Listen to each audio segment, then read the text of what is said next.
Everyone in town ignored the limping street dog. He was ragged, dirty, and limped badly, just another stray to most people. They called him useless. But when a little girl went missing and the police had no leads, it was this very dog who did something on the highway that made the world stop and look. This is not just a story. It's a moment that changed lives and proved that even the most overlooked soul can be a hero. In a small town just off a rural stretch of highway, people lived simple lives. Kids played in dusty front yards, trucks roared down long roads, and folks gathered in diners where everyone knew everyone. But every town has its secrets, its forgotten corners, and its ignored souls. For this town, that soul was a crippled street dog everyone called useless. No one knew where he came from. No one really cared. But they would soon learn, the hard way, that he had more heart and courage than all of them combined. The sun hung low over the town of Elridge, casting long shadows across cracked sidewalks and weathered porches. On Main Street, the usual crowd filled Chuck's diner: mechanics, teachers, farmers, and a few high schoolers trying to avoid chores. Outside, on the far side of the parking lot, a dog limped across the pavement, dragging his back right leg behind him. His fur was patchy and caked with dirt, one eye clouded, the other sharp and alert. "Look, there's Useless," one boy snorted, tossing a leftover French fry at him. The others laughed. The dog flinched but didn't leave. He never did. Every day, he showed up outside the diner or at the gas station down the road, scrounging for scraps. No collar, no tags, just a presence. A quiet, watching, faithful shadow to a town that gave him nothing but names and disgust. Sheriff Dale Mercer knew the dog, too. He tried to call animal control twice, but no one wanted to deal with a half-crippled mutt. One time, Dale even pulled over beside him. "You're still kicking, huh?" he muttered. "Can't help you, boy." The dog just stared at him, quiet and unmoving. At the other end of town, 7-year-old Lily Harper was playing in her backyard. Her mother, Angie, watched from the kitchen window while prepping dinner. Lily was chasing butterflies with a pink net, her tiny shoes kicking up dry grass. Then her ball bounced, rolled, slipped through the fence. "Mom, I'm just gonna grab it," she called. Angie wiped her hands. "Okay, but stay close." Lily nodded, but she didn't come back. Minutes passed, then 10. Angie stepped outside, calling her name. The sun dipped lower, casting longer shadows. She ran to the fence. The ball was gone. So was Lily. Panic erupted like wildfire. Police cars screamed down roads. Neighbors searched yards, sheds, basements. The mayor issued an Amber Alert. Sheriff Dale hadn't seen the town this shaken since the flood 5 years ago. But this was different. This was a child. And there were no leads. That night, while the town swirled in chaos, Useless stood alone on a hill overlooking the highway, ears pricked. His eye twitched. His body stiffened. He smelled something, and then he ran, as fast as his 3 good legs could carry him. Down Route 27, about 2 miles from town, headlights blurred by as tired drivers sped past, unaware of anything unusual. But then a shape darted into traffic. A truck swerved. Horns blared. "Is that a dog?" The driver slammed brakes. Dust flew. Cars behind him skidded. The dog barked, loud and sharp, facing oncoming traffic like a soldier. He didn't move. He was forcing them to stop. One driver stepped out, cursing. But when he looked into the field just beyond the embankment, he froze. There was movement in the tall grass. Something pink. Something small. It was Lily, bruised, crying, holding her leg. She had fallen down a slope after chasing her ball near the fence and wandered through the brush. Disoriented, lost and scared, She collapsed near the highway, too weak to stand. And no one would have found her in time, if not for the dog. An ambulance was called. Her mother arrived moments later, collapsing in sobs as she cradled Lily. The dog sat nearby, chest heaving, watching. No one dared call him useless now. Back in town, news spread fast. By morning, "Stray Dog Saves Missing Girl" headlined every paper and local channel. Reporters came. Interviews aired. Social media exploded with photos and praise. People asked, where did he come from? Some said he was a guardian angel. Others believed he was a trained rescue dog abandoned by mistake. But no one really knew. Sheriff Dale found him sleeping under a bench outside the diner the next day. He knelt slowly. "Well, you old miracle," he whispered, placing a hand gently on the dog's head. "Looks like we owe you everything."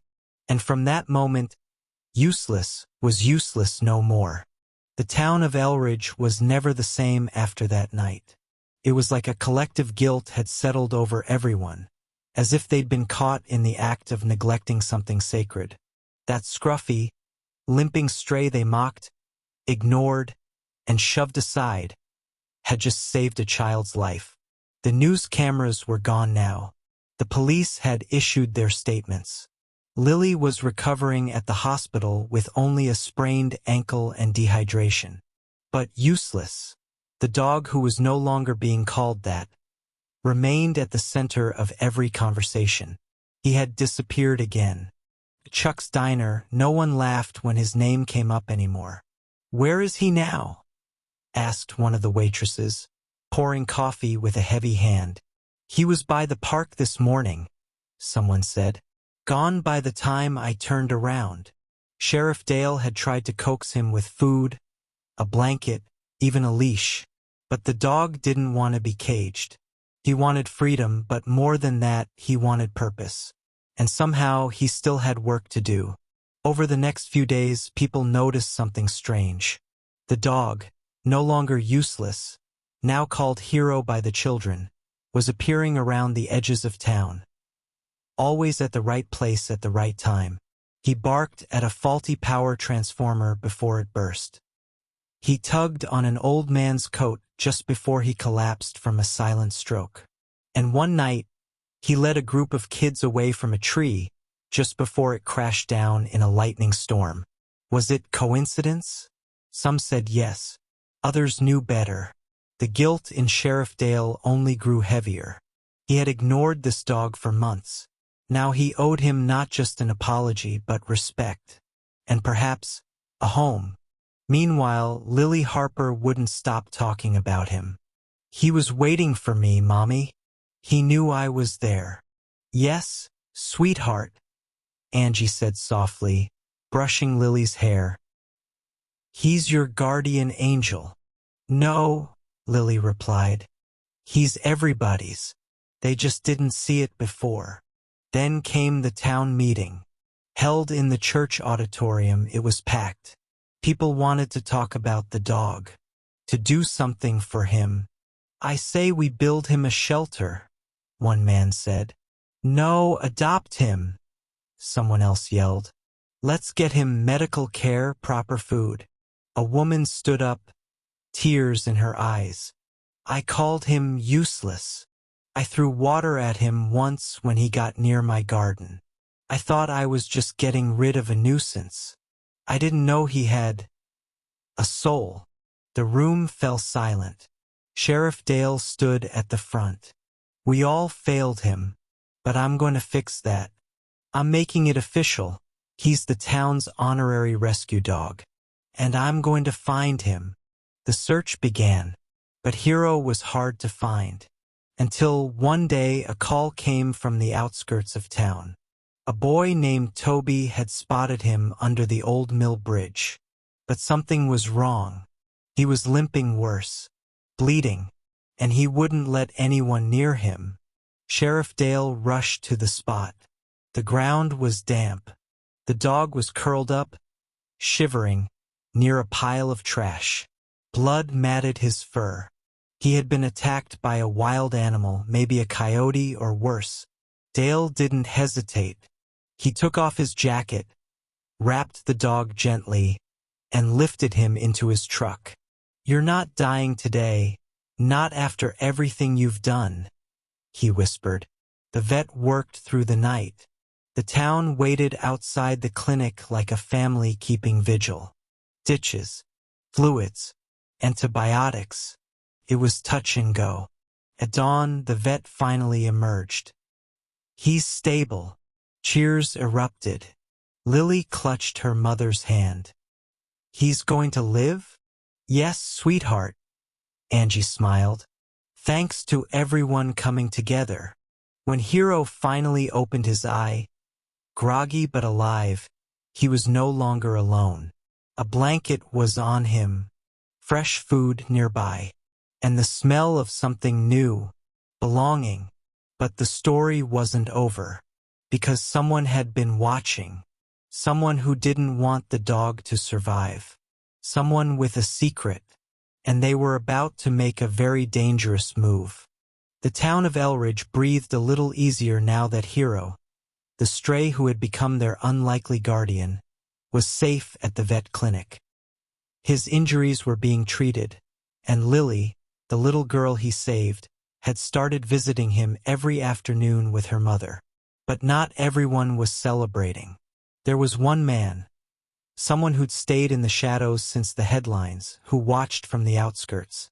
And he knew something about that dog no one else did. Because Hero hadn't always been a stray. He'd once been part of something dangerous. Inside the clinic, Sheriff Dale and Dr. Hansen were reviewing x-rays of the dog's leg. "It's healing," Dr. Hansen said. "But slowly. He'll walk with a limp for life." Dale nodded. He earned that limp. Every scar on him tells a story. But as they reviewed the scans, Dr. Hansen frowned. "What is it?" Dale asked. Dr. Hansen zoomed in. "That scar on his side. It's not from a coyote. That's a surgical implant scar." Dale leaned closer. "What kind of implant?" Dr. Hansen's voice dropped. "Looks like a microchip, but not a standard one." They scanned it. No name, no number, just a scrambled code. Sheriff Dale's eyes narrowed. Someone didn't want this dog traced. Meanwhile, Lily sat cross-legged on the clinic floor, reading a picture book aloud to Hero, who rested his head on her lap. "I don't care if they call you useless," she whispered. "You're my best friend." Hero blinked slowly, his one good ear perking up. But then, a noise outside. Car door quietly shutting. Hero's body stiffened. He growled. "Shoo!" Lily whispered, petting him. "It's okay." It wasn't. That night, someone broke into the clinic. They didn't steal money or medicine. They went straight for the file cabinet. They took Hero's records and left behind a note, written in block letters. "Stay out of this. The dog isn't yours."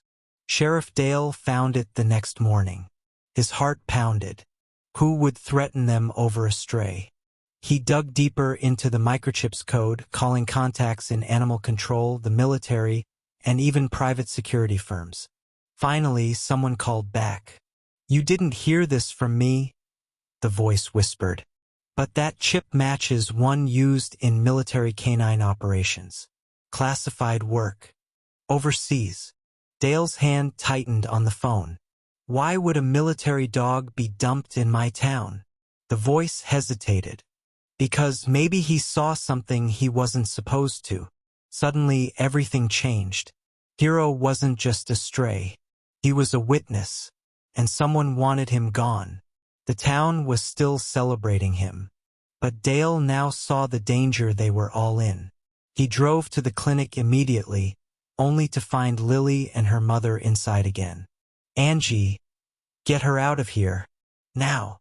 "What's going on?" Angie asked. "I don't know yet," Dale admitted. "But someone doesn't want this dog alive." Hero was restless now. He wanted out. He kept scratching the door, pacing, growling at shadows. Dale let him out into the clinic yard. Hero ran straight to the fence, stopped, and stared into the woods. Then, without warning, bolted into the trees. Hero, wait! But the dog was gone. Again. Dale followed, gun holstered, flashlight steady. But the forest was dense. Then he found something. A cabin. Hidden deep, half collapsed. The windows were shattered.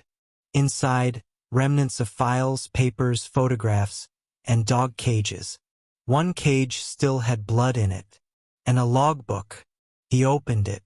Dog names, dates, injection types, missions. Hero's name was there. But next to it, compromised, terminate. Then snap. A twig behind him. Dale turned just as a figure tackled him to the ground. The man in the hoodie. I warned you, he growled. They struggled. Dale managed to grab his flashlight and slam it into the man's temple. The attacker fled, but not before Dale tore off his hood. He recognized the face. Jack Monroe, a former military contractor, dishonorably discharged. Why is he back in Elridge? Dale whispered to himself. Then he heard it. A bark. Hero, standing beside a hidden hatch in the ground. Dale opened it. Inside were documents, vials, and footage of dogs trained beyond ethics, used in illegal testing. And Hero? He'd escaped. He hadn't just wandered into Elridge. He'd been running, hiding, protecting. Sheriff Dale knew what had to be done. He drove straight to town hall and called a press conference. This isn't just about a dog saving a girl, he said to the reporters. This is about corruption, cruelty, and a cover-up. He handed over the files. An investigation began. But as cameras flashed and people rallied, Hero vanished again. His work here was done, or so they thought.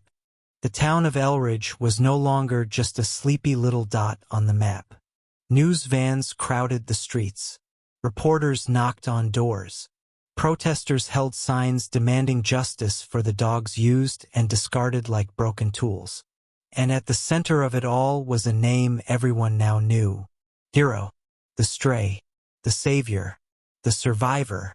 But no one had seen him since the press conference.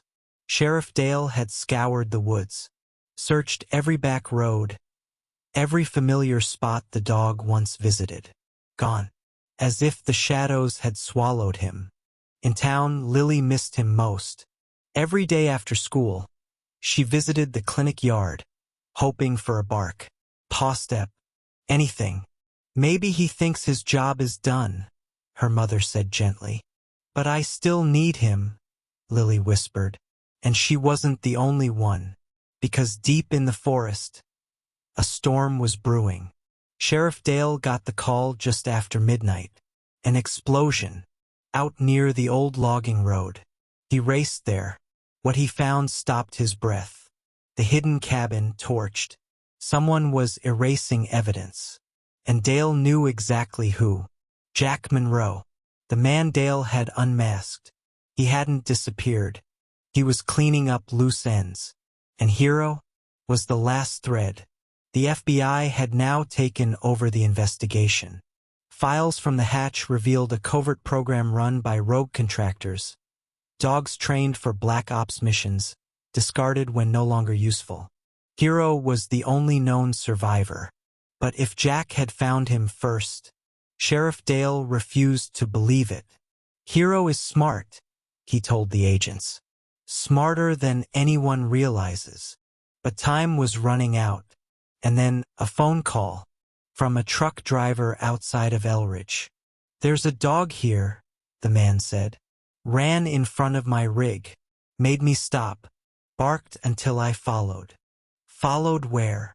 Dale asked. There's a barn. Near the quarry. The driver paused. There's someone inside. Dale's heart pounded. Hero had led help. Again. Dale and the FBI stormed the barn. Inside, chemical barrels, shredded files, a laptop still running. And Jack Monroe, trying to destroy the last pieces of the operation. He ran. Hero went after him. Through the mud. Through the dark. A single growl pierced the silence. Then a scream. They found Monroe on the ground. Bleeding, hand bitten, pistol flung into the grass. And Hero, standing guard, limping, covered in mud and bruises, but unbroken. In the days that followed, Monroe was arrested and charged. His testimony unraveled the entire corrupt chain. The military distanced themselves, but the truth was out. And Elridge became a symbol of justice, of loyalty, of one dog's will to protect, even when everyone called him useless. They gave Hero a medal, a real one, presented on the steps of the courthouse by the governor himself. Lily held the leash. Her eyes shimmered with tears. "Does this mean he's mine now?" she asked. The governor smiled. "I think he's already chosen you." The town built a statue for him in front of the clinic. But Hero didn't stay. He rested for a few weeks, enjoyed warm beds, belly rubs, and full meals. Then one morning he was gone. No one saw him leave. Just a paw print in the mud, pointing down the highway, as if he knew somewhere someone else needed saving. A little boy cries by a flooded ditch on a desolate road, his bike wrecked beside him.